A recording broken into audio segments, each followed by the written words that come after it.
সমাজ বলে পরিবারের পছন্দে বিয়ে করো, আর কোরআন বলে নিজের পছন্দে বিয়ে করো। কি সুন্দর কথা ভাই। সমাজের দিকে চিন্তা করে ছেলেটি বিয়ে করতে পারে না, পরিবারের চোখে ছোট, বাবা মার চোখে ছোট, দুনিয়ার সমস্ত ব্যক্তির কাছে ব্যক্তিটি ছোট, এমনকি পিতামাতার কাছেও সন্তানটি ছোট, বিয়ের বয়স হয় নাই। কিন্তু আফসোস, যে পরিবার যে সন্তানের ওপর ভরসা নিয়ে বলে আমার সন্তানের বিয়ের বয়স হয় নাই, কিন্তু আফসোস ওই সন্তানের প্রেম করার বয়স হয়েছে। যার বিয়ের বয়স হয় নাই তার প্রেমের বয়স হয়েছে। তার অন্যতম কারণ আমাদের সমাজটা আজ কোথায়, সমাজের কালচারটা আজ কোথায়। আজকে বিয়ে করতে লাগে 1 লাখ 2 লাখ, ছেলে প্রতিষ্ঠিত হতে হবে, তা না হলে বিয়ে দেওয়া যাবে না। আজকে জেনা করতে লাগে 500 টাকা, বিয়ে করতে লাগে 5,000 টাকা।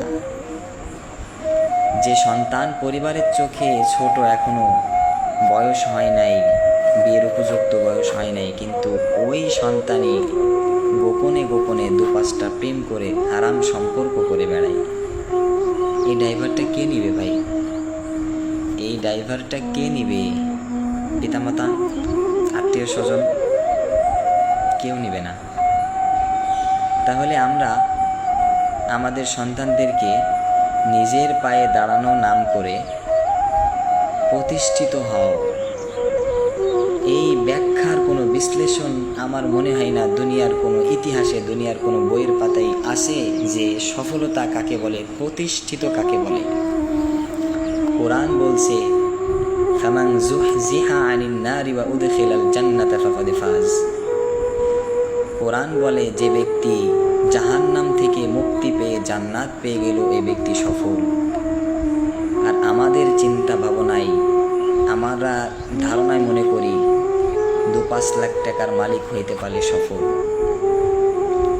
কোরআন বলে ক্বাদ আফলাহা মান যাক্কাহা ওয়া ক্বাদ খাবা মান দাসসাহা।